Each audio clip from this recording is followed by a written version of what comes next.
Sir मैं निर्दोष हूं सर। मैंने किसी का खून नहीं किया सर। जानते हो ये क्या है? डीएनए रिपोर्ट है सर। फिर तो तुम्हें ये भी पता होगा कि इस रिपोर्ट में क्या लिखा है, और फिर भी तुम चाहते हो कि मैं मान लूं कि तुम निर्दोष हो, तुम गुनहगार नहीं हो। सर आपने हमेशा हमें ये सिखाया सर कि सच से बड़ा दुनिया में कुछ भी नहीं है सर। इस केस की भी यही सच्चाई है सर। मैंने किसी का खून नहीं किया सर, मैं सच कह रहा हूं। अगर तुमने खून नहीं किया है तो फिर तुम्हारा खून उस हथियार पे कैसे पंकज? मुझे नहीं पता सर। कैसे नहीं पता तुम्हें? हा? ये जो तुम्हारे हाथ पर चोट लगी है, ये जो खून का निशान है, वो चीख चीख के कह रहा है कि गुनहगार तुम ही हो पंकज, तुम हो। सर मैंने आपको बताया था सर, मैं ऑटो से जब ब्यूरो आ रहा था सब कब कटा था सर।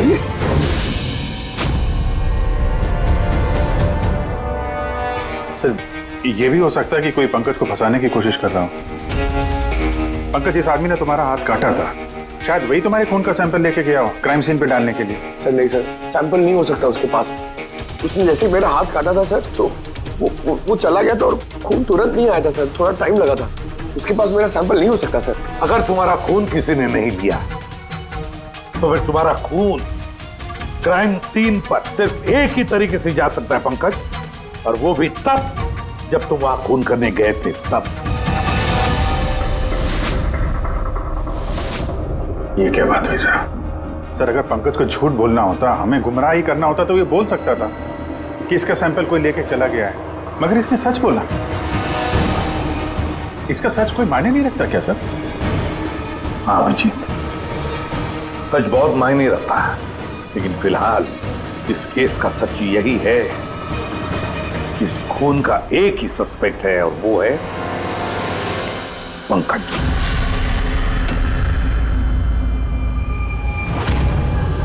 मैं तुम्हें सीआईडी से सस्पेंड कर रहा हूं।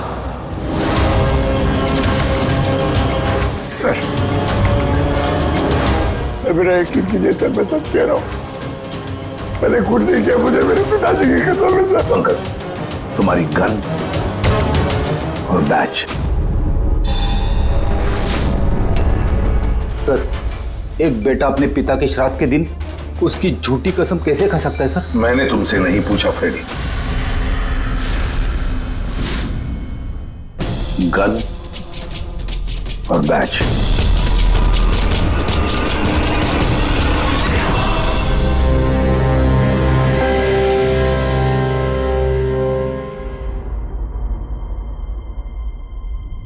ये गलत हो रहा है, एकदम गलत हो रहा है। नो ऑफेंस सर, लेकिन आप हम सब पे ऐसे हमेशा शक नहीं कर सकते। ये तुम क्या कह रहे हो अभिजीत? क्या गलत कहा मैंने? जब भी कभी किसी सीआईडी ऑफिसर के ऊपर झूठा इल्जाम लगता है, आप हम पे कभी भरोसा नहीं करते। ये तुम क्या बोल रहे हो अभिजीत? मुझे तुमसे ये उम्मीद नहीं थी। हमारी भी थोड़ी बहुत उम्मीद है सर आपसे। आपके एक इशारे पे जान देने को तैयार खड़े रहते हैं हम लोग। तो क्या इतनी सी उम्मीद रखना गलत है कि हमारे बुरे वक्त पे आप हमारा साथ देंगे, हम पे भरोसा रखेंगे? तो क्या मैं साथ नहीं दे रहा? सच जाने की कोशिश नहीं कर रहा हूं मैं? सच के इस सफर में आपने कई बार हमारे आत्मसम्मान को चोट पहुंचाई है सर, हमारे फर्ज, हमारी वफादारी पे शक करके। जब मुझ पे झूठे इल्जाम लगे थे, आपने मुझ पे भरोसा नहीं किया था। और जब तक अभिजीत निर्दोष साबित नहीं होता, उसे जेल में ही रहना होगा। जब दया पे झूठे इल्जाम लगे, आपने इस पे भी भरोसा नहीं किया। मगर शायद आप ही एक बात भूल गए, एक बार आप पे भी ऐसा झूठा इल्जाम लगा था।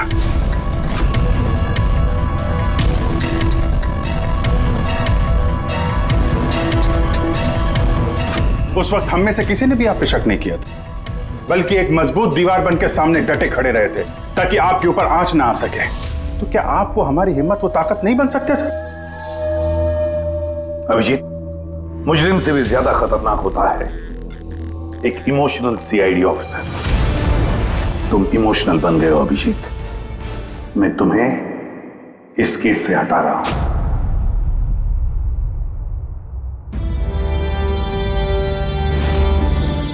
दया, पूर्वी, अब से पंकज की केस तुम दोनों इन्वेस्टिगेट करोगे, सिर्फ और सिर्फ तुम दोनों।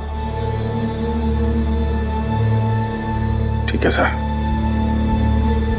अब आपको मुझ पे इतना भी भरोसा नहीं रहा कि मैं इस केस को न्यूट्रल तरीके से देख पाऊंगा भी या नहीं।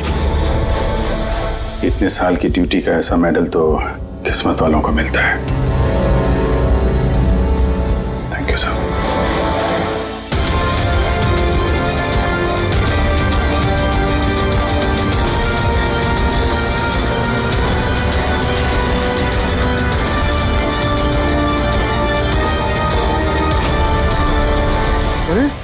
ये तो नकली है।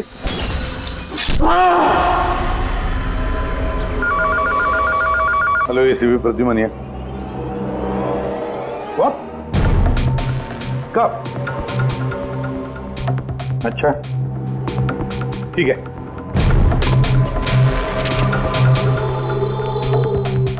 दया, अभिजीत, विक्रम विजय का खून हो गया। विक्रम विजय? वो हवाला कांड वाला सर? वही विक्रम विजय आज तक कानून से बच के भाग रहा था। आज उसका कत्ल हुआ, उसके ही घर में। एक न एक दिन तो ये होना ही था सर। इतने सारे दुश्मन पाल रखे थे उसने। सर, रियली सॉरी सर, थोड़ा लेट हो गया। क्या बात है पंकज, कहाँ रह गए थे तुम? सर वो डैड का श्राद्ध था सर, आज मंदिर गया था सर पूजा करने। ठीक है। और ये हाथ में क्या हुआ? अरे सर, ये आते हुए लग गया, मामूली चोट है, इतना जोर से नहीं लगा सर। ठीक है, तैयार हो जाओ। एक मर्डर केस आया हुआ है। अब ये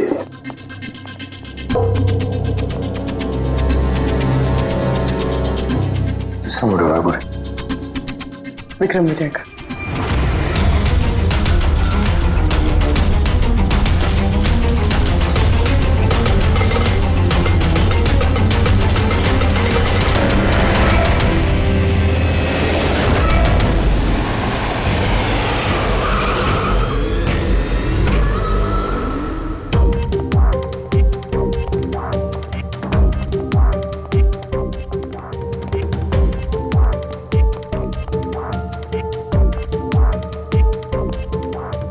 CID? जी हाँ।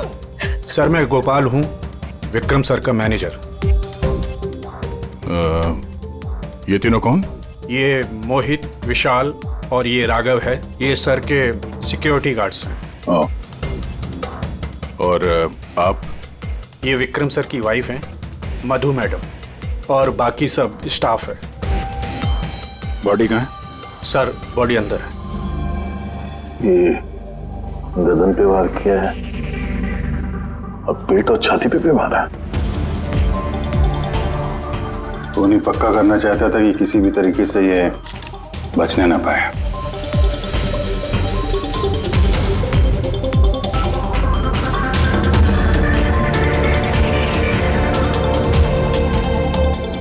लगता है इससे हमला किया है इस पे।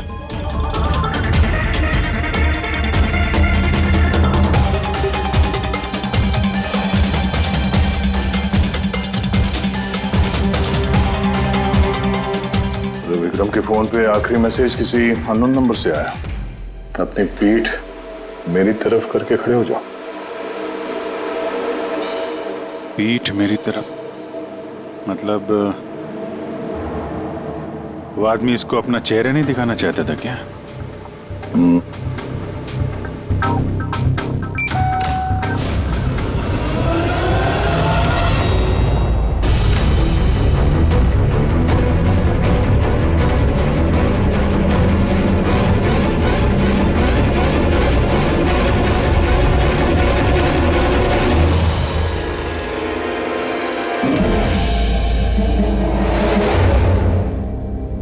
ये देखिए सर, फुलदान में से मुझे क्या मिला है?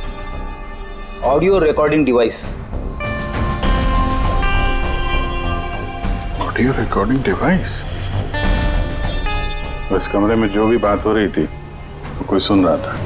सर मैं उसका नाम तो नहीं जानती, पर वो जिस तरीके से तैयारियां करवा रहे थे उस हिसाब से तो लग रहा था जैसे वो उनका बहुत खास क्लाइंट हो और वो सिर्फ विक्रम से ही मिलना चाहता था। ये क्लाइंट विक्रम के कांटेक्ट में आया कैसे? सर मेरी वजह से। उसने मुझे पहले कांटेक्ट किया था। वो विक्रम साहब का पूरा इतिहास बहुत अच्छी तरह से जानता था और विक्रम सर उसके इस होमवर्क से बहुत इम्प्रेस हुए और उन्होंने मुझसे मीटिंग फिक्स करने के लिए कहा। तो आप उससे पहले मिले थे? नहीं सर, उसने कॉल किया था और वो भी प्राइवेट नंबर से।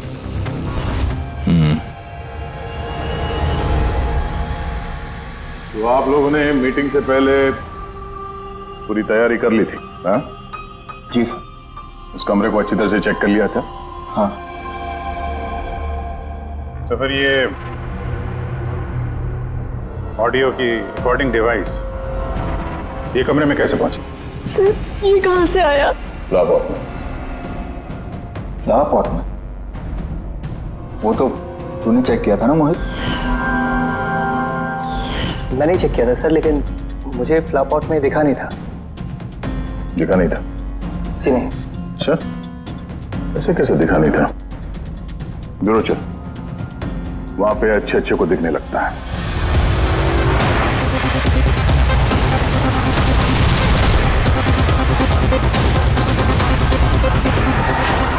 मोहित पे नजर रखना। गोली में चलाना। कैलाश सर, आप कौन है ये? सीबीआई ऑफिसर हैं। कैलाश जी, कैसे सर? बढ़िया। क्या बात है सर, आपने अचानक रास्ता रोक लिया? अभिजीत, मुझे वो आदमी चाहिए जो तुम्हारी सीआईडी की गाड़ी में बैठा है।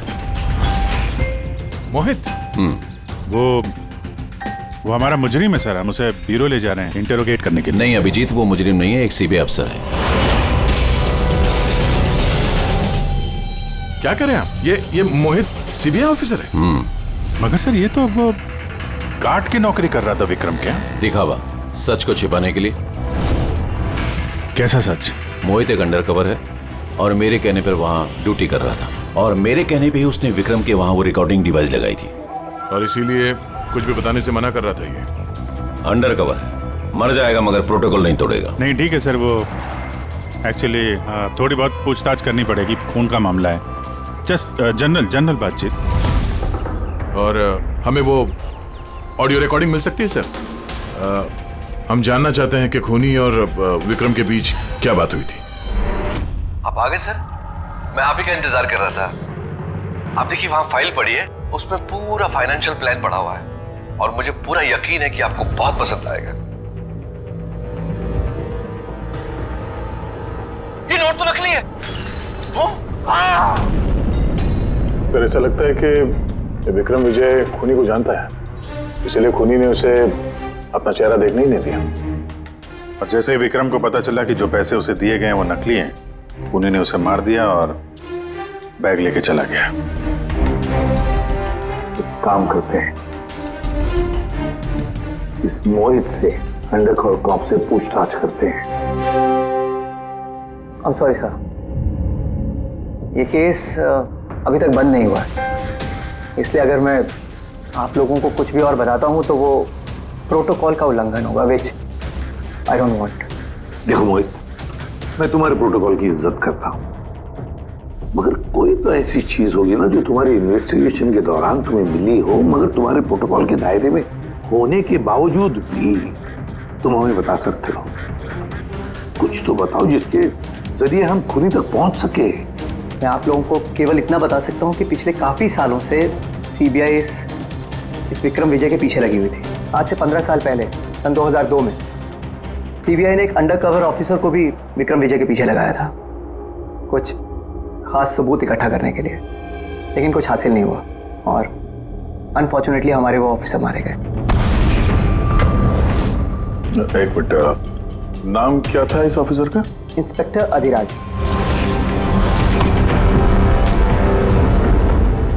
इंस्पेक्टर अधिराज। इस बोतल पे जो खून है, इस खून में विक्रम की डीएनए के अलावा किसी और का भी डीएनए। विक्रम के डीएनए के अलावा किसी और का भी डीएनए है? तेरे कहने का मतलब है कोई और भी था? कौन था सर उनके? तो अपने क्रिमिनल डाटाबेस में कंपेयर करके देखा, मैच करके देखा तूने? उसकी जरूरत नहीं पड़ी। जरूरत नहीं पड़ी का क्या मतलब है सालों की? किसका डीएनए है वो? वो डीएनए हाँ। पंकज का है। व्हाट? वो डीएनए पंकज का है? हमारे पंकज का? हमारे पंकज का। यानी कैसे हो सकता है? CID officer Pankaj, CID officer Pankaj खून कर सकता है? हमारा एक ऑफिसर खूनी है। लेकिन सर पंकज खून क्यों करेगा? वही तो,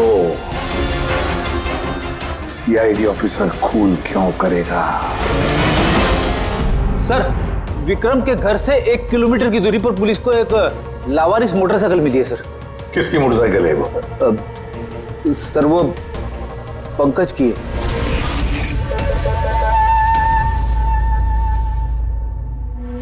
लगा मुझे। क्या मतलब? पंकज की बाइक पड़ी है वहां पे और आप लोगों को हैरानी नहीं हुई? थोड़ी विक्रम विजय जिसकी मौत हुई है आज, 15 साल पहले अधिराज जी, पंकज के पिता, एक अंडरकवर कॉप, बॉडीगार्ड बन के विक्रम विजय के खिलाफ सबूत इकट्ठा कर रहे थे और उसी दौरान वो मारे भी गए। मतलब सर, पंकज को ये लगता है कि उसके पिताजी की मौत के पीछे विक्रम विजय का हाथ था और इसीलिए उसने अपने पिताजी की मौत का बदला लेने के लिए।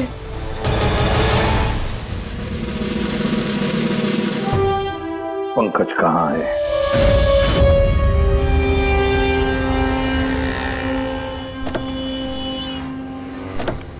अरे सर, आप लोग? यही सवाल तो हम भी तुमसे पूछने वाले थे। तुम यहाँ क्या कर रहे हो? तुम तो बीमार थे ना? अरे सर, बाइक चोरी हो गई थी मेरी। ये सामने पुलिस स्टेशन में रिपोर्ट लिखाने आया था। ये देखिए। हमें पता है तुम्हारी बाइक कहाँ है। आप लोगों को कैसे पता सर? तुम्हारी बाइक विक्रम विजय के घर के पास मिली है। वही विक्रम विजय जो तुम्हारे पिता का खूनी है। जब ब्यूरो में एसीपी साहब ने बताया कि विक्रम विजय का खून हुआ है तो तुम्हें पता था ना कि वही विक्रम विजय है? हाँ सर। अरे तो ब्यूरो में क्यों नहीं बताया तुमने? तुम्हें बताना चाहिए था ना कि विक्रम विजय तुम्हारे पिता का खूनी है। सर, डैड का श्राद्ध था सर। मंदिर से ब्यूरो आ रहा था, उनके बारे में सोच रहा था, ये न्यूज आ गई। एकदम हिल गया था सर, समझ में नहीं आ रहा था क्या करूं। और ये हाथ जो तुम्हारा कटा हुआ है, एग्जैक्टली हुआ क्या था? सर, ये तो जब मैं मंदिर से ऑटो पकड़ के आ रहा था,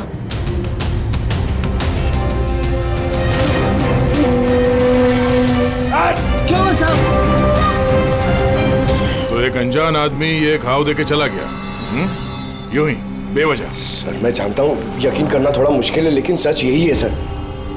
पंकज यार, तुम तो हमेशा बाइक पे ब्यूरो आते थे ना, अचानक ऑटो में कैसे आया? अचानक नहीं सर, मेरी बाइक तो 2 दिन से खराब पड़ी है। तो तुम्हारी खराब पड़ी हुई बाइक कोई लेकर गया, उसने उसे रिपेयर करवाया और ठीक होने के बाद उसे एक लावारिस जगह पे छोड़ दिया। वो भी संयोग से एक ऐसे इंसान के घर के पास छोड़ दिया जिसका आज ही खून हुआ और जो तुम्हारे पिता का खूनी भी है। सर, आप लोग मुझ पे शक कर रहे हैं? आप लोग को लग रहा है उस विक्रम विजय को मैंने मारा है?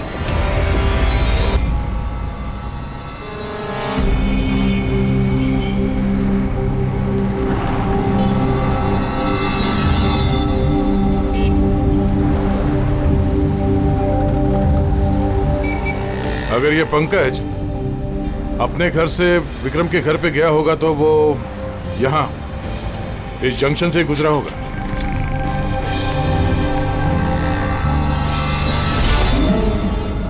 सर, सिग्नल पे सीसीटीवी कैमरा लगा हुआ है। इस सीसीटीवी कैमरा के फुटेज से पता चल जाएगा कि पंकज यहाँ से गया था उस बाइक पे या कोई और था वो।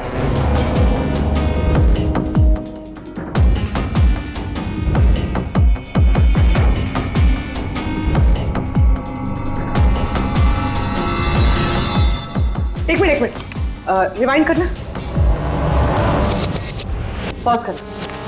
सर, ये देखिए, कि पंकज की तरह नहीं लग रहा है। बाइक का नंबर है XYA 4784। सर, पंकज की बाइक का नंबर भी यही है। पूर्वी, ये पंकज इतनी लापरवाही तो नहीं कर सकता कि एक जुर्म करने के लिए जाते वक्त सड़क पे एक और जुर्म करे, सिग्नल तोड़ने का। जरूर कोई है जो पंकज को फंसाना चाहता है और उसी ने ये सिग्नल भी तोड़ा है, ताकि हमारा जो शक है पंकज के ऊपर वो और मजबूत हो जाए। मगर सर, पंकज को कौन फंसाना चाहेगा? शायद उसका कोई पुराना दुश्मन। सर, मेरा ऐसा कोई पुराना दुश्मन नहीं है जो मुझे फंसाने के लिए ऐसी साजिश रचेगा। सर, पंकज, दिमाग पर जोर डालो, कोई तो होगा। नहीं सर, अगर तुम्हारा कोई दुश्मन नहीं है तो फिर ये खून तुमने ही किया है। तुमने अपने पिताजी की मौत का बदला लेने के लिए, और वो भी उनकी बरसी के दिन। सर, मेरा बदला लेने की कोई मेंटालिटी नहीं है सर। मैं खूनी नहीं हूं सर, मैं एक सीआईडी ऑफिसर हूं। जहां तक पिताजी की बात है सर, मैंने तो उन्हें ठीक से देखा भी नहीं है। सर, मुझे तो ऐसा कुछ याद भी नहीं है जो उन्होंने हमारे साथ कोई अच्छा टाइम स्पेंड किया हो या हमारे साथ रहे हो। सर, उन्हें तो फर्क भी नहीं पड़ता होगा कि उनका कोई बेटा है जिसे उनकी जरूरत भी है। सर, मतलब तुम्हारे पिताजी के साथ तुम्हारे संबंध अच्छे नहीं थे? सर, वो एक अंडरकवर कॉप थे सर। तो ज्यादातर अपने काम में ही बिजी रहते थे। घर गृहस्थी, परिवार, बच्चे, उनसे उनका कोई लेना देना नहीं था सर। मुझे तो सिर्फ मेरी माँ ने पाला है सर।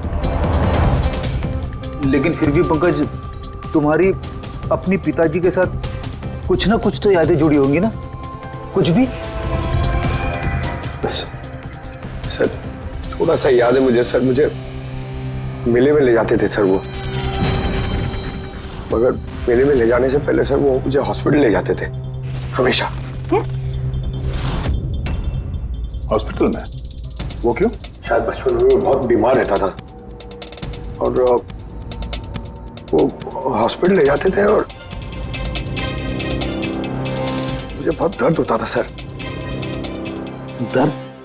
पंकज, कहाँ दर्द होता था? सर, पीठ में, यहाँ पे सर। पीठ में? पंकज, डॉक्टर क्या करते थे पीठ में? नहीं सर, ऐसा कुछ याद नहीं आ रहा सर। याद करो पंकज, याद करो। सोचो क्या करते थे? तुम्हारी पीठ में इंजेक्शन लगाते थे या पीठ में से खून निकालते थे? क्या करते थे? याद करो। Sir, sir, sir drill machine से कुछ करते थे सर हॉस्पिटल में। क्या कहा? ड्रिल मशीन से? और उसके बाद तुम्हें पीठ में दर्द होता था? बहुत दर्द होता था सर। मैं हफ्तों तक सीधे बैठ भी नहीं पाता था। और फिर घर जाने के बाद तुम्हें नींद सी आती थी, कुछ अजीब सा लगता था, चक्कर आता था? हाँ सर। सर, मेले में भी जब मैं घूमने जाता था तो नींद में ही रहता था सर। ऐसे चक्कर आते रहते थे सर बस। लेकिन सर, इस बात का इस केस से क्या लेना देना? लेना देना है बॉस। मुझे लगता है इसके पिताजी ने इसकी बहुत छोटी उम्र में इसका बोन मैरो डोनेट करवा दिया था। लेकिन सर, बच्चों का बोन मैरो डोनेट करवाना तो गैर कानूनी है ना? गैर कानूनी है, लेकिन मुझे लगता है बॉस, पैसे की वजह से या किसी भी और वजह से उस डॉक्टर ने इसके पिताजी के लिए ये सब कुछ किया था। वो ठीक है सर, लेकिन मेरी समझ में अभी भी ये नहीं आ रहा है कि इस बात का इस केस से क्या कनेक्शन है। कनेक्शन ऐसे है पूर्वी कि कई बार जब बोन मैरो डोनेट किया जाता है तो जिसे बोन मैरो डोनेट किया जा रहा है उस व्यक्ति को ह्यूमन काइमेरिज्म हो जाता है। ह्यूमन काइमेरिज्म? ये क्या है सानिको साहब? यूं समझो कि जिस व्यक्ति को बोन मैरो डोनेट किया जा रहा है उस व्यक्ति के शरीर में 2 डीएनए पैदा हो जाते हैं। एक डीएनए वो जो उसका खुद का है, ओरिजिनल, और दूसरा डीएनए वो जो बोन मैरो जिसका ट्रांसप्लांट हुआ है उसका। इसका मतलब है सर, पंकज का बोन मैरो जिसे मिला शायद उसके खून में भी ये पंकज का डीएनए शामिल है। Exactly that. बस मुझे लगता है कोई बहुत ही खास होगा वो जिसके लिए पंकज के पिताजी ने ये सब कुछ किया। कोई ऐसा खास आदमी जो पंकज के पिताजी इंस्पेक्टर अधिराज के बहुत ही करीब था और उसकी मौत का बदला लेने के लिए उसने ये खून कर डाला। पर कौन?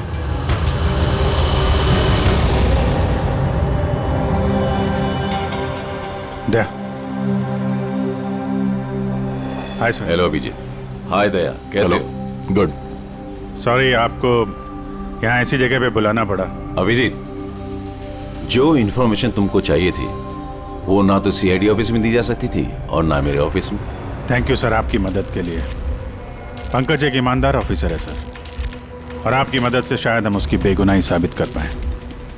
अभिजीत, तुम्हें याद है एक खतरनाक मुजरिम था राका, उसको पकड़ने में तुमने मेरी मदद की थी, तो समझ लो मैं उसी का बदला चुका रहा हूं। दोस्ती में बदले नहीं चुकाए जाते सर। एक्चुअली हमें पंकज के पिता इंस्पेक्टर अधिराज जी के बारे में जानकारी चाहिए, जितनी भी आप दे सकें। आपने काम किया है ना इंस्पेक्टर अधिराज के साथ? हाँ दया, अधिराज बहुत ही ईमानदार अफसर था और बहादुर भी। मुझे तो ये कहने में गर्व होता है कि हमने एक साथ काम किया। सर एक्चुअली हमें ये पता करना था कि उनके अंडर कवर मिशन के दौरान उनके कभी किसी से कोई खास रिश्ते बने थे। I mean, कोई नया परिवार, ऐसा कुछ। अभिजीत, ये जो अंडरकवर की दोहरी जिंदगी होती है, मुश्किल होता है जीना। एक पुलिस वाला भी तो इंसान ही होता है ना, और उसे भी वो चौकट कभी कभी नहीं लगनी चाहिए जो वो लांग गए। मतलब उनको भी किसी से प्यार हुआ था? उनका कोई दूसरा परिवार भी था? हाँ, अधिराज की दूसरी पत्नी बच्चे को जन्म देने के बाद गुजर गई। ओह, और अधिराज जी की मौत के बाद इस दूसरे बच्चे का क्या हुआ? ये राज हमेशा राज ही बना रहा कि अधिराज ने उस दूसरे बच्चे को कहाँ रखा, कैसे पाला, और वो बच्चा कहाँ गया, कभी किसी को नहीं मिला। और ये जो बच्चा है दूसरी शादी से, क्या उम्र रही होगी उसकी? ये पंकज से कोई 2-3 साल बड़ा होगा। शादी पंकज की माँ से पहले हुई थी, पर बच्चा दूसरी बीवी से पहले हुआ था। शायद उसे कोई बीमारी होगी जिसकी वजह से अधिराज जी ने पंकज का बोन मैरो उसे दिलवाया होगा। और अपने पिता की मौत का बदला लेने के लिए खून शायद पंकज के सौतेले भाई ने किया है। पर अब सवाल ये उठता है कि पंकज का ये सौतेला भाई है कौन और अभी कहाँ है? मुझे कुछ अंदाजा हो रहा है कि क्या हुआ होगा उसके साथ। कैलाश जी, हमें एक मदद और चाहिए। इस अंडर कवर मिशन के दौरान और कौन कौन लोग थे आपके साथ, उन सब की जानकारी चाहिए, और अधिराज जी की पूरी कुंडली भी। अभिजीत, ये जरा मुश्किल होगा। जानता हूं सर, ये थोड़ा मुश्किल है, लेकिन किसी की बेगुनाही साबित करनी है, और आप यकीन रखिए ये सारी इंफॉर्मेशन हमारे बीच में रहेगी, बस। ओके। अरे यार, और कितना इंतजार करना पड़ेगा? ये लोग टाइम पे आते क्यों नहीं?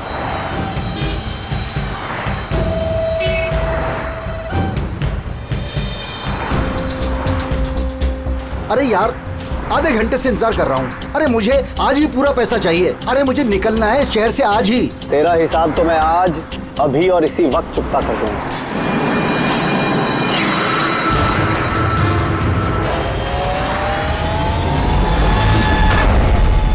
तेरा अकाउंट सीआईडी बंद करेगी। ये सर के सिक्योरिटी गार्ड्स हैं। नहीं अभिजीत, वो मुजरिम नहीं है, एक सीबीआई अफसर है।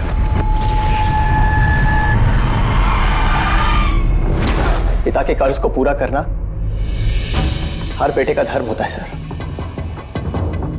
और जो बेटा ऐसा करता है वही अच्छा बेटा कहलाता है, और वो हूं मैं। तुमने तो किया नहीं, मैंने लिया है अपने पिता की मौत का बदला। देखो मोहित, तुम दोनों के पिताजी इंस्पेक्टर अधिराज एक नेक, ईमानदार और बहादुर इंस्पेक्टर थे। क्या लगता है तुम्हें, उन्हें तुम जैसे मुजरिम बेटे पर गर्व होगा या पंकज जैसे ईमानदार सीआईडी ऑफिसर पर? तो सच बात तो यह है कि पिताजी को हमेशा से इस पंकज पर गर्व था, और प्यार भी वो इससे ही ज्यादा करते थे। मुझे तो उन्होंने अनाथ आश्रम में डाल दिया था सर, ताकि उनके दूसरे परिवार पे कोई आंच ना आ सके। वो ये बात बताती तो हमारे पास आई क्यों नहीं? मैं तो भाई हूं तुम्हारा यार। हम दोनों मिलके पकड़ते विक्रम को और कानून के रास्ते। नहीं चाहिए थी मुझे तुम्हारी मदद। हमारे पिताजी के कातिल को कैसे पकड़ना है और कैसे उससे बदला लेना है, ये सारी प्लानिंग मैंने कर रखी थी सर, बहुत सालों से। और यही कारण है कि मैं सीबीआई ऑफिसर बना और ठीक हमारे पिताजी की तरह ही एक अंडरकवर ऑपरेशन पे गया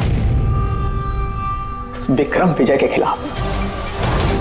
लेकिन इस बार उसे सजा दिलवाने के लिए नहीं सर, बल्कि उसे खत्म करने के लिए। एक सीबीआई ऑफिसर होकर भी तुमने जुर्म किया। तुम जैसे लोगों की वजह से ही लोग कानून पर विश्वास करने से कतराते हैं। इस काम में केतन ने तुम्हारी मदद की थी ना? हाँ सर, केतन भी मेरे पिताजी के साथ काम करता था। वो भी एक अंडरकवर कॉप था। उसी ने मुझे सब कुछ बताया और उसके बताने से ही मुझे पता चला कि बचपन में मेरा एक ऑपरेशन भी हुआ था।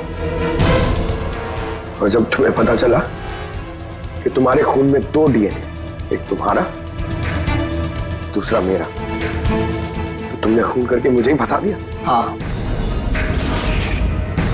और इसीलिए मैंने अपना खून बहाकर उस हथियार पे डाल दिया था और उसके बाद तुम्हारा हाथ काटा ताकि एक तीर से 2 निशाने लग जाए। मेरे दोनों दुश्मन, हमारे पिताजी का कातिल वो विक्रम विजय।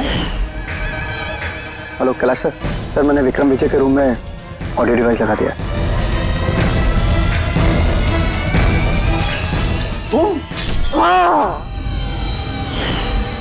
और तुम, मुझसे इतनी नफरत क्यों है तुम्हें भाई? क्यों ना करो तुमसे नफरत? आज तक सब कुछ तो तुम्हें मिला है। हमारे पिताजी का नाम, उनका प्यार, उनकी इज्जत, सब कुछ। और दुख की बात तो यह है कि ये सब कुछ मिलने के बाद भी तुम्हें इतना सा भी होश नहीं था कि हमारे पिताजी का कातिल है कौन। सर अगर आज मैं नहीं होता ना, तो हम दोनों के पिताजी का कातिल आज भी जिंदा होता और खुला घूम रहा होता। और तुम्हें क्या मिला मोहित? जेल? और खून करके तुम्हारे पिताजी को क्या मिला मरने के बाद? शर्मिंदगी? सर एक बात पूछ सकता हूं आपसे? आप लोग मुझ तक पहुंचे कैसे? क्योंकि मैंने कोई कसर नहीं छोड़ी थी सारे सबूत पंकज के खिलाफ करने में। मोहित हम जानते थे कि पंकज ऐसा कभी नहीं करेगा। और रही बात तुम तक पहुंचने की, जब हमें 2 डीएनए के बारे में पता चला तो हमने तुम्हारे पिताजी इंस्पेक्टर अधिराज का बैकग्राउंड चेक किया। उसमें हमें पता चला कि उनका और भी एक बेटा है, तुम। और फिर बस हमने उस बेटे की पूरी कुंडली निकाली, मतलब तुम्हारी। और फिर सारा मामला समझ में आ गया। बहुत गलत किया तुमने मोहित, बहुत गलत किया। कानून तुम्हें कड़ी से कड़ी सजा देगा, शायद उम्र कैद या फांसी।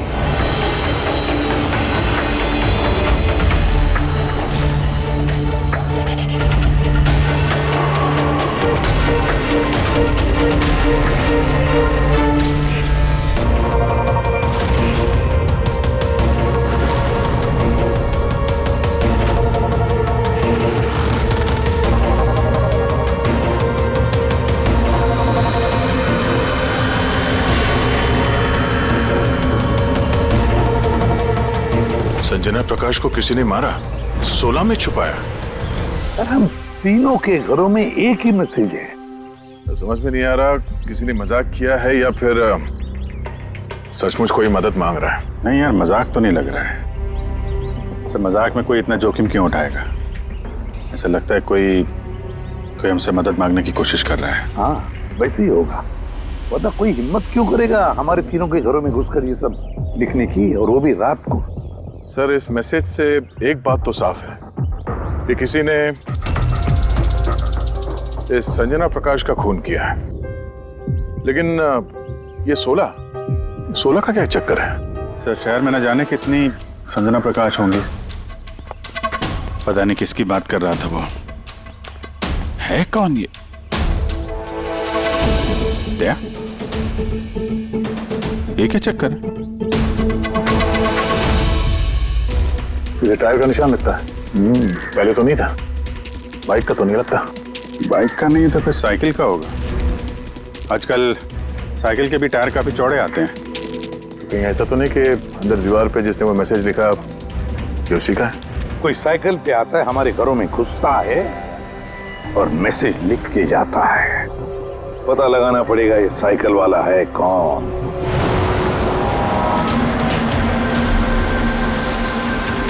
ये शहर की सबसे मशहूर साइकिल की दुकान है सर। शायद यहाँ कुछ पता चल जाए। आइए सर, क्या चाहिए? कुछ इंफॉर्मेशन चाहिए। सीआईडी यहाँ? क्या हुआ साहब? तो ये देखिए, ये किसी साइकिल के टायर के निशान है। क्या बता सकते हैं कि कौन सी साइकिल है? आइए सर।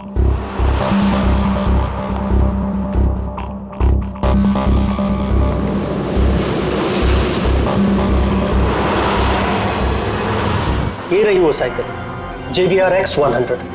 JBR X100।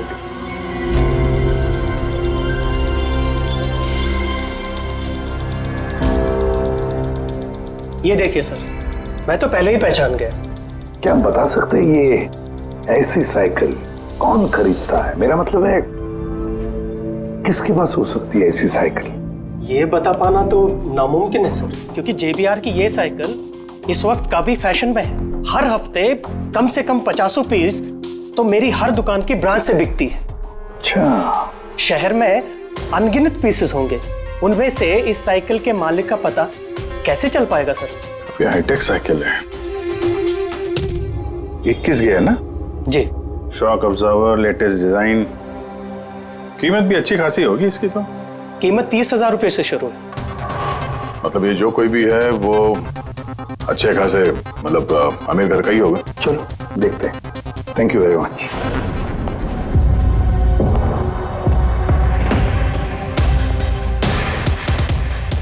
वैसे तो कुछ खास इंफॉर्मेशन तो नहीं मिली।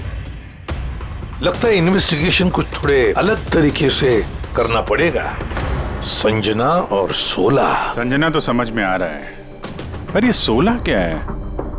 एड्रेस भी हो सकता है, तारीख भी हो सकती है। समझ में नहीं आ रहा है आखिर ये सारा चक्कर है क्या?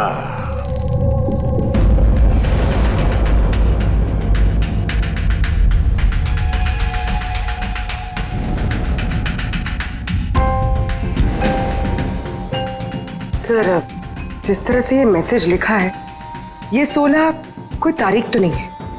ये 100% कोई ऐसी चीज या जगह है जहां लाश छुपाई जा सके। तो मिली ऐसी कोई चीज, कोई जगह? हाँ सर, एक अजीब बात पता चली है। अजीब?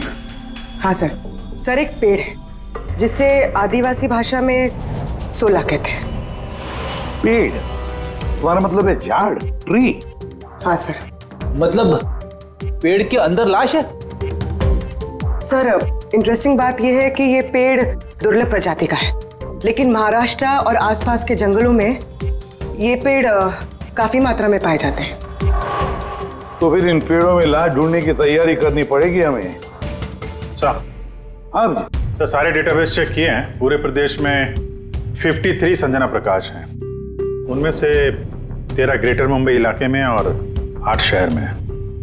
तो एक काम कर दे अभिजीत, ये जितने भी संजना प्रकाश है ना, सबकी डिटेल्स निकालो।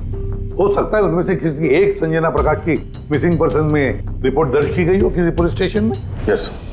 ये दुर्लभ पेड़ है? इतने सारे जंगल है इसके? सर, इसके तो कई 100 पेड़ है। और सर, सिर्फ जंगलों में नहीं, लोगों के फार्म हाउसेस वगैरह में भी तो होंगे। मतलब हमें वो पेड़ ढूंढना है जिस पेड़ के अंदर लाश है। ढूंढेंगे कैसे सर? ये तो मुश्किल ही नहीं, नामुमकिन है। हाँ फ्रेडी, सही कह रहे हो, वाकई नामुमकिन है ना? इतने सारे पेड़ों में किसी एक लाश को ढूंढना वाकई नामुमकिन है। एक काम करते हैं कि इसको छोड़ देते हैं। हाँ और क्या, इतने सारे लोग मरते उसमें एक लड़की का खून हुआ और क्या। बस बात यही है कि एक खूनी खुलेआम घूमता रहेगा, हो सकता है खून पे खून करते रहेगा। अरे नहीं सर। नहीं सर क्या फ्रेडे, जब तुमने सीआईडी ज्वाइन किया था तब क्या कसम खाई थी?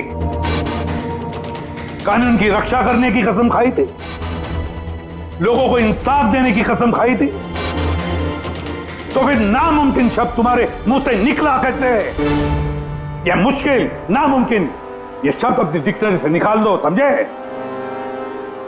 सर हमें लगता है कि हम कुछ प्लानिंग बना के शुरुआत करें तो थोड़ा आसान हो सकता है इस केस में।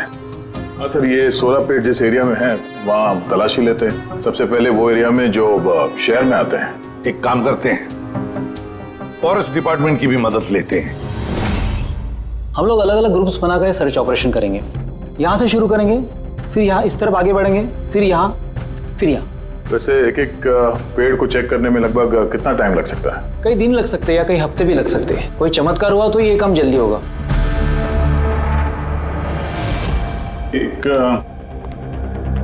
एक बात बताइए, 16 का पेड़ है, ये आमतौर पे ऐसे ही खोखला होता है क्या? नहीं नहीं, सारे पेड़ ऐसे नहीं होते। कभी कुछ कुछ पेड़ अंदर से खोखले हो जाते हैं। वो कैसे? इन पेड़ों को एक खास बीमारी हो जाती है। एक खास किस्म के बैक्टीरिया का हमला इस पे होता है और पूरा का पूरा पेड़ खोखला हो जाता है। मतलब जिस पेड़ में लाश छुपाई गई होगी वो खोखला होगा। चलो थोड़ा काम आसान हो गया। हमें वो पेड़ ढूंढने हैं जो खोखले हैं। अच्छा, ऐसा कोई एरिया है जहाँ के ये 16 के पेड़ों में इस तरह की कोई बीमारी फैली? कुछ 1.5-2 साल पहले चणकोली फॉरेस्ट, उसमें ये बीमारी पाई गई। ये यहाँ पे काफी तेजी से ये बीमारी फैली थी और जब तक हम इसका इलाज कर पाते बहुत सारे पेड़ बर्बाद हो गए थे। और ये सारे 16 के पेड़ थे? जी हाँ। ये पेड़ अब भी वहां है? बहुत सारे।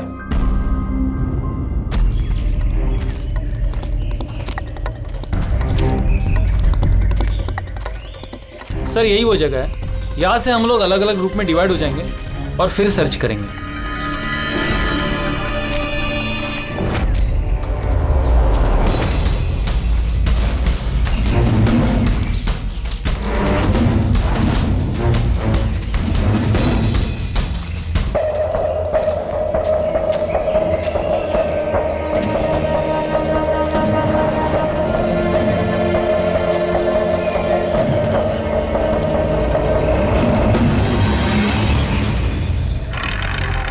सर सब जगह चेक कर लिया, किसी ने भी संजना प्रकाश के गुमशुदा होने की रिपोर्ट नहीं लिखवाई है।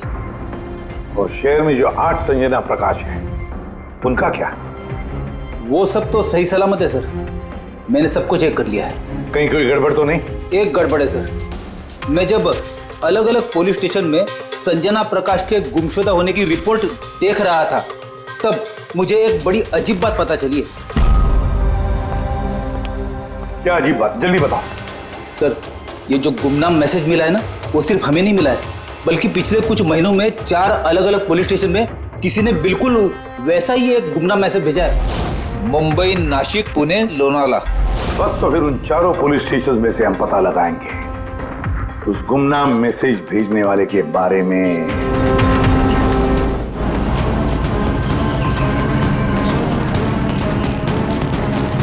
अंधेरा होने वाला है, मेरे ख्याल से अभी हमें वापस चलना चाहिए। रात के समय जंगल में भटकना ठीक नहीं है। वरुण, थोड़ी देर और 10 मिनट देखते हैं फिर चलते हैं।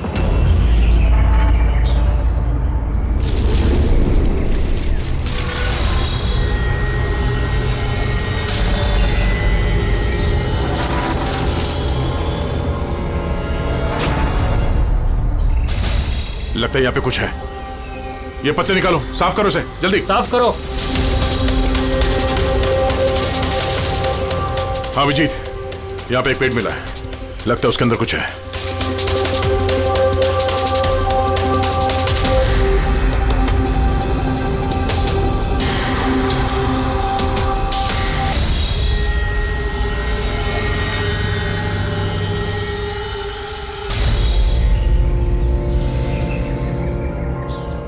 कंकाल किसी लड़की का है, कहीं संजना का तो नहीं?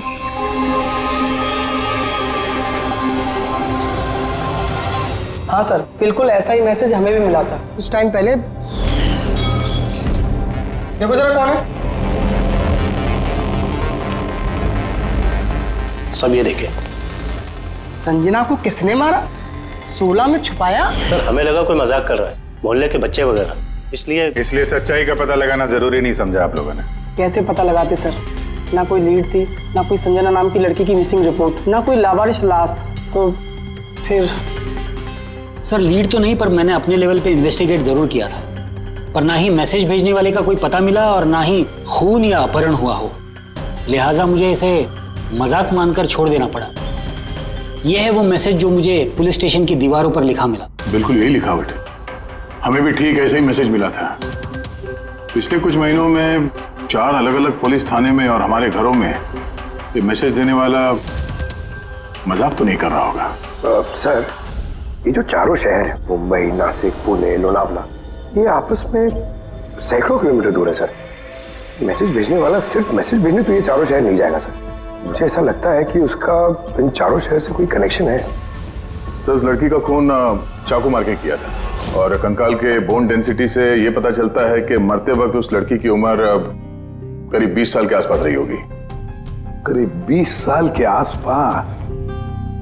पूर्वी, जो शहर में 8 संजना प्रकाश हैं, उनकी उम्र क्या है?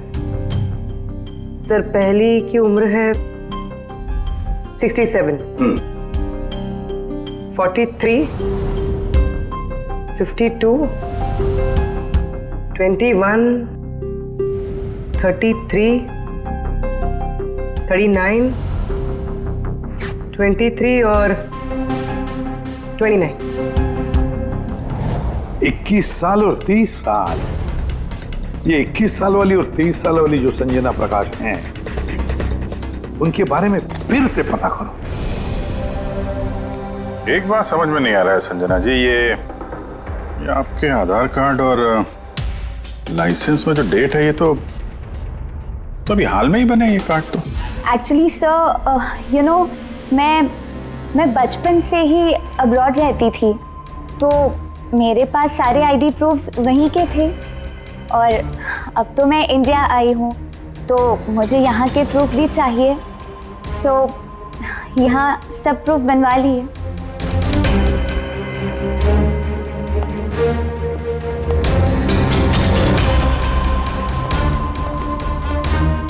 सर ये साइकिल देखिए।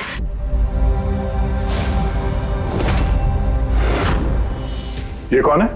ये विक्की है, मेरा बेटा, संजना का छोटा भाई। विक्की दिख नहीं रहा, कहाँ है विक्की? मैं लेकर आती हूँ सर।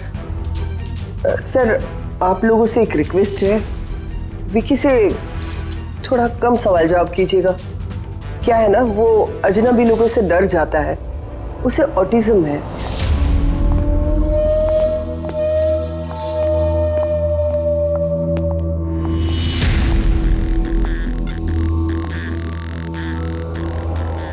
हेलो विक्की। वो क्या है कि ये अनजान लोगों से, अनजान जगहों से काफी घबरा जाता है। अरे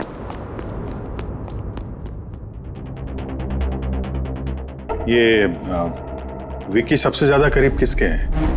अपनी चाची मोना से। विक्की बचपन से ही मेरी बीवी के बहुत क्लोज है। विक्की का इलाज तो करवाया होगा ना?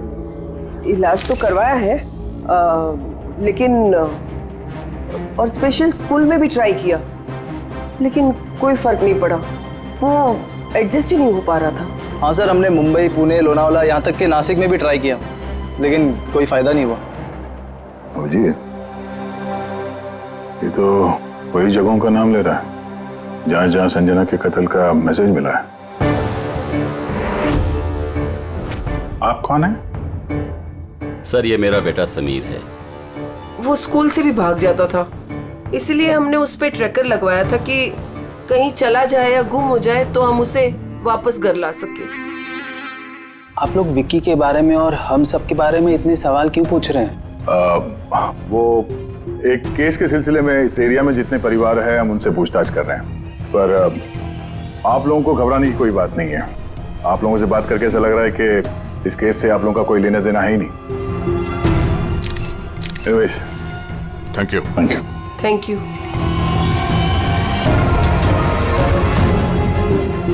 चलो यहाँ से।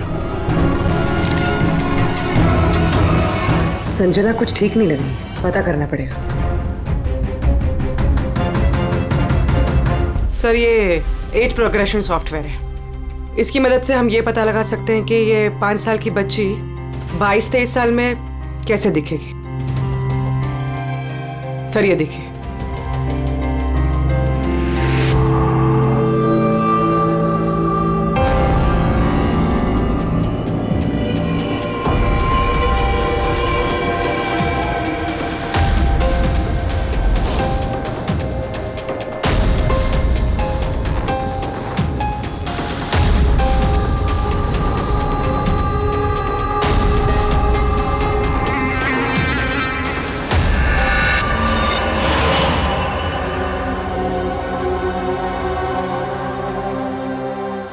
तुम्हारे चेहरे की एक एक डिटेल अब मेरे कंप्यूटर में आ गई है। अभी पता चल जाएगा आखिर तुम दिखती कैसी हो।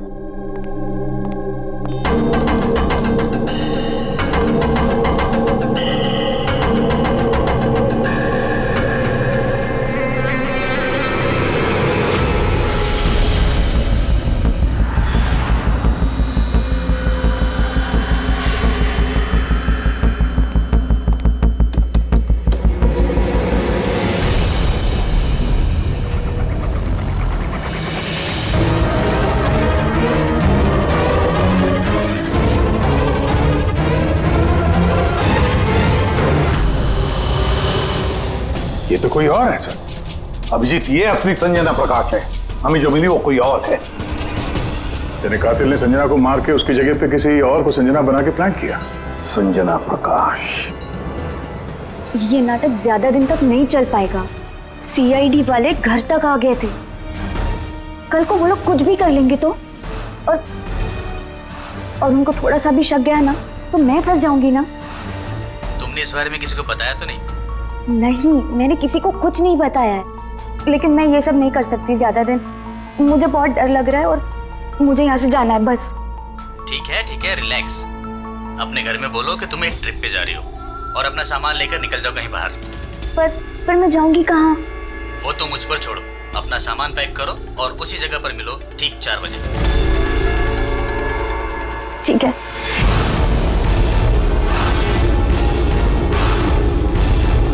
संजना कहाँ है? सर। संजना। सर, सुनिए ना सर। किधर है? बुलाती हूँ सर। आप लोग यहाँ? हम संजना को गिरफ्तार करने आए। क्या? आप उसे गिरफ्तार क्यों कर रहे हैं? ऐसा उसने क्या किया है? एक कत्ल में शामिल है वो। हमारे पास उसके खिलाफ वारंट है। नहीं इंस्पेक्टर साहब, आपसे कोई गलती हो रही है। मेरी बेटी ऐसा नहीं कर सकती। इंस्पेक्टर साहब, बहुत सालों के बाद मैंने अपनी बेटी को पाया है। मैं उसे फिर से खोना नहीं चाहती। फिर से खोना नहीं चाहती मतलब? संजना 8 साल की थी, तभी मेरा और मेरे पति का तलाक हो गया। संजना को लेकर मेरे पति यूएस चले गए और उसके बाद कभी संजना से मुझे मिलने नहीं दिया। अभी कुछ महीने पहले इनकी डेथ हो गई और मेरी संजना का मुझे फोन आया कि माँ, मैं तेरे पास आना चाहती हूँ, फैमिली से मिलना चाहती हूँ। बहुत मुश्किल से मुझे मेरी बेटी संजना मिली है। उसे गिरफ्तार मत कीजिए। आई एम सॉरी, लेकिन संजना को तो आप पहले ही खो चुकी हैं। संजना का खून हो गया है और जो लड़की यहाँ पे आपकी बेटी बन के रह रही है वो एक बहरूपिया है। संजना होने का ढोंग कर रही है वो।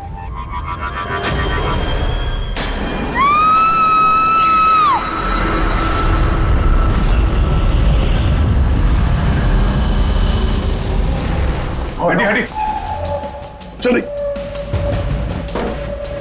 चलो ऊपर, संभाल के।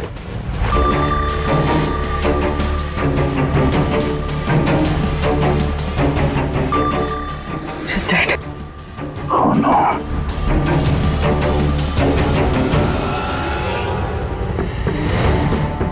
सर, इसी का फोन लगता है। कुछ लिखा है सर इसमें, शायद सुसाइड नोट है।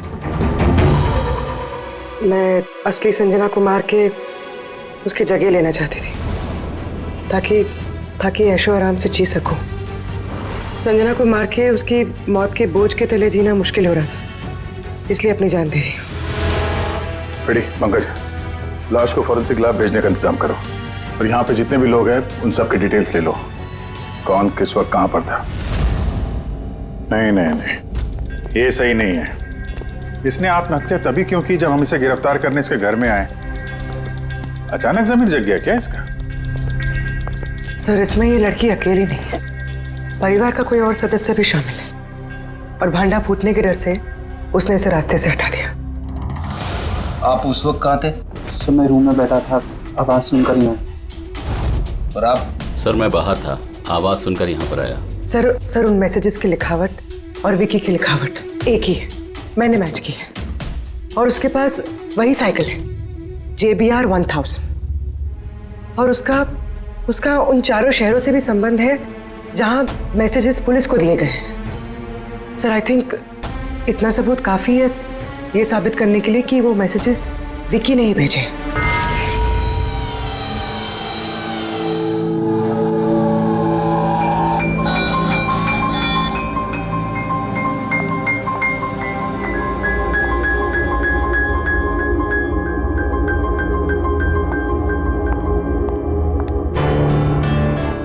डरो मत बेटा, देखो कौन है, तुम्हारे दोस्त है बेटा, तुमसे बात करना चाहते हैं। मैं हूं ना यहाँ तुम्हारे पास, डरो मत बेटा। विक्की, आपकी मम्मी ने बताया कि आपको प्लेन बहुत पसंद है, हैं? अरे वाह, आपके पास तो बहुत सारे मॉडल्स हैं। आप मुझे दिखाएंगे प्लीज? प्लीज प्लीज मुझे दिखाओ ना प्लीज। दिखाओ दिखाओ बेटा, दिखाओ।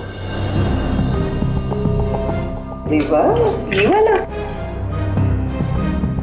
अरे इसके पहले मैं आपको कुछ दिखाता हूं, आपके लिए गिफ्ट लाया हूं, देखिए बहुत अच्छा है, आपको पसंद आएगा, देखिए।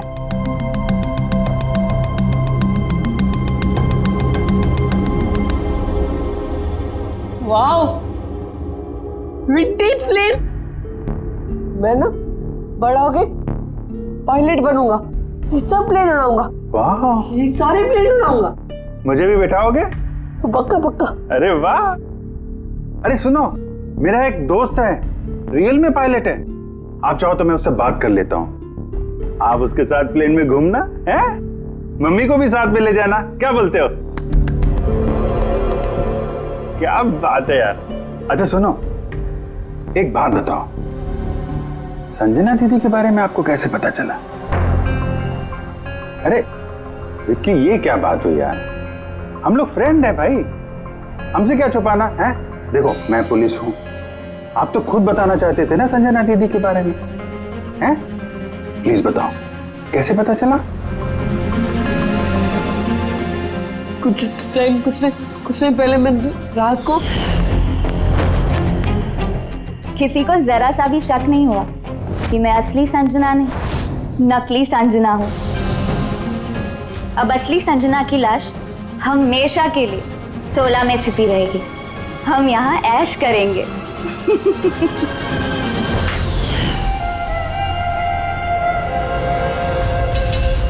हमारा अंदाजा सही था, इस नकली संजना के साथ कोई और भी मिला हुआ था और शायद उसी ने उसका खून भी किया है। हाँ पूर्वी,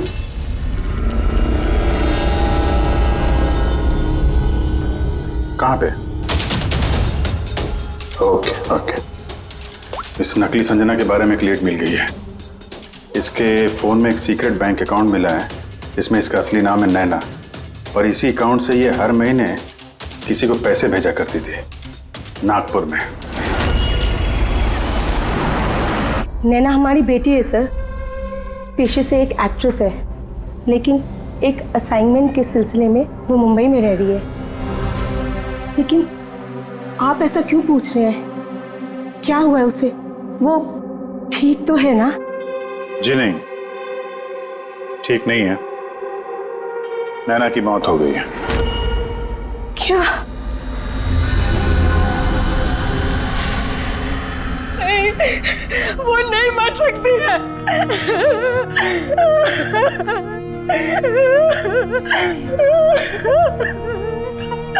कल ही उसने फोन करके मुझसे बात की।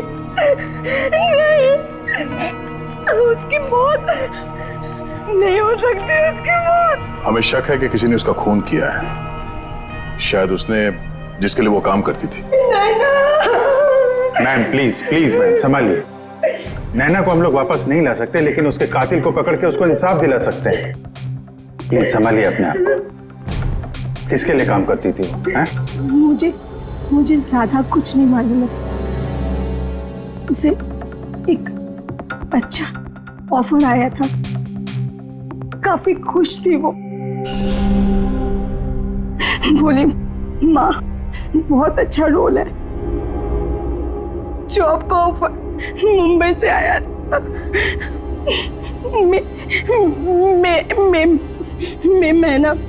मई महीने। Thank you very much. मई महीना यानी जब संजना इंडिया वापस आ रही थी तब। संजना के नाम पे 50 करोड़ का ट्रस्ट था, जिसमें से 60% पिछले कुछ महीनों में और बाकी के बचे हुए पैसे पिछले हफ्ते में एक विदेशी अकाउंट में ट्रांसफर किया गया है, जिसको हम ट्रेस नहीं कर सकते।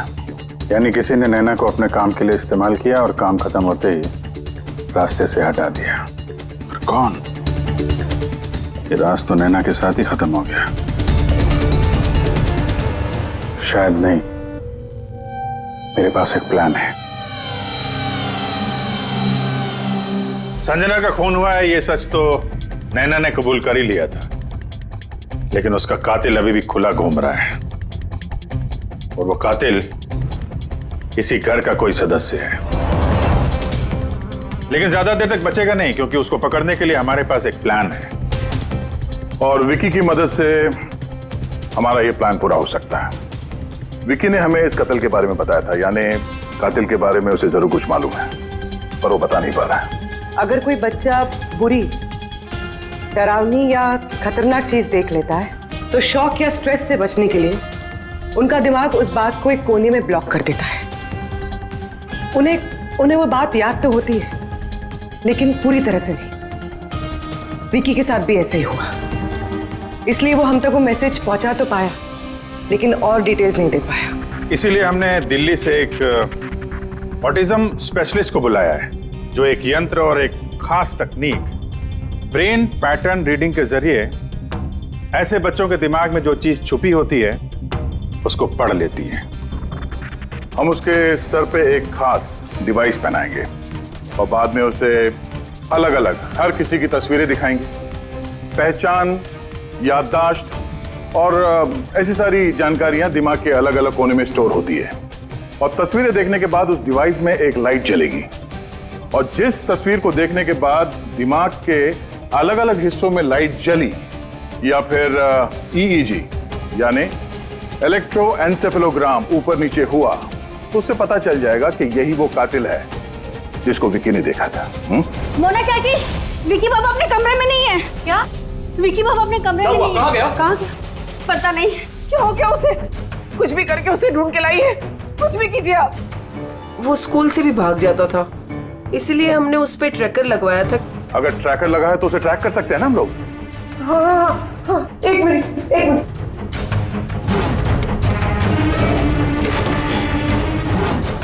सर, ट्रैकिंग डिवाइस ड्रॉर में नहीं है। मेरे बेटे को बचा लीजिए, मेरे बेटे को बचा लीजिए, कुछ भी करके उसे मेरे पास ले आइए। आप बिल्कुल घबराइए मत, कुछ नहीं होगा उसको। सर, जो कोई भी कातिल है, ये ट्रैकिंग डिवाइस उसी के पास होगा।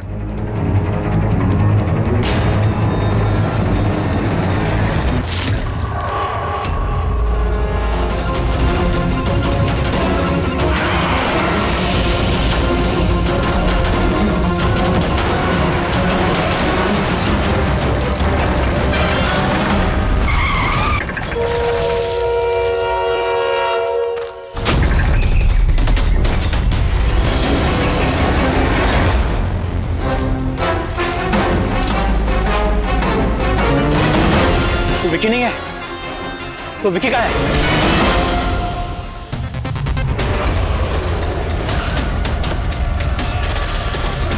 विकी सही सलामत है। विकी कभी खोया ही नहीं था, इसीलिए उसे ढूंढने की जरूरत नहीं है।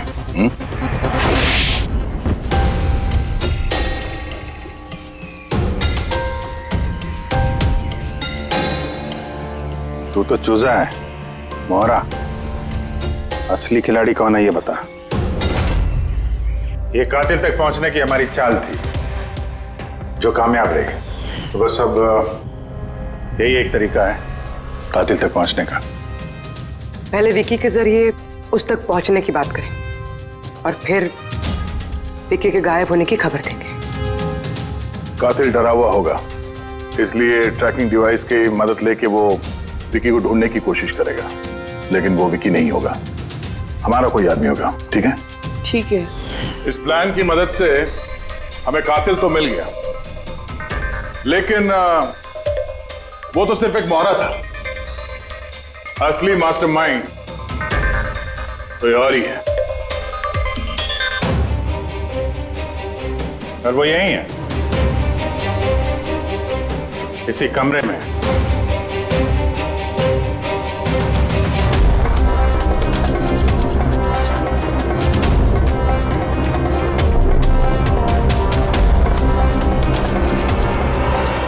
कपिल,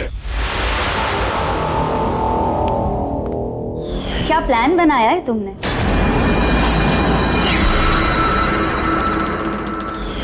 तूने अपनी चचेरी बहन को मार डाला? मैडम प्लीज, मैं तुझे जिंदा नहीं छोड़ूंगी। छोड़िए सर, इसे फांसी की सजा देना, इसको जिंदा नहीं छोड़ना। मेरी बेटी को मार डाला। तो कपिल क्या किया? मैंने ये सब किया। मैंने संजना को मारकर उसकी लाश को ठिकाने लगा दिया और फिर उसके बदले मैं दूसरी संजना को ले आया। I am so excited. कितने सालों के बाद सबसे मिलूंगी, मॉम से, बाकी सबसे। सब लोग कितना खुश होंगे ना। इसीलिए तो मैंने किसी को बताया नहीं। सबको अच्छा सा सरप्राइज देंगे। क्यों? हाँ, मजा आएगा। गाड़ी क्यों रोक दी? साहब, लगता है गाड़ी खराब हो गई, मैं देखता हूँ।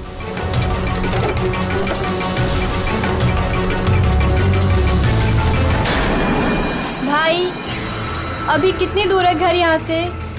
इतना दूर तुम वहां कभी पहुंच भी नहीं पाओगी।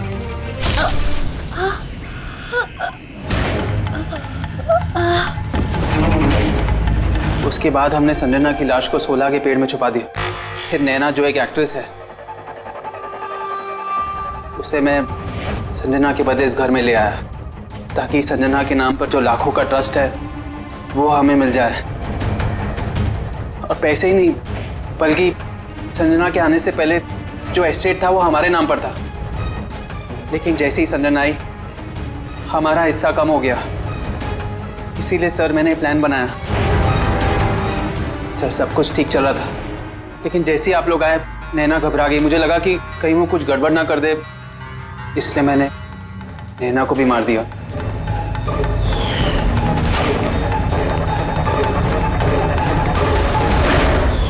लेकिन आप लोग ने सारे प्लान पर पानी फेर दिया। अभी तो सिर्फ पानी फिरा है, तुम्हारे गुनाहों की सजा मिलनी तो बाकी है। ले जाओ इसे। क्या विक्की? थैंक यू विक्की यार, थैंक यू वेरी मच। अगर तुम नहीं होते ना तो संजना को इंसाफ नहीं मिलता। तुम बहुत बहादुर हो, हैं?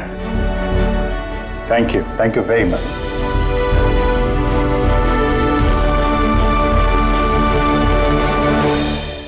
CID के और भी मजेदार और सस्पेंस से जुड़े एपिसोड्स को देखने के लिए हमारे चैनल को सब्सक्राइब करें और बेल आइकॉन दबाना ना भूलें।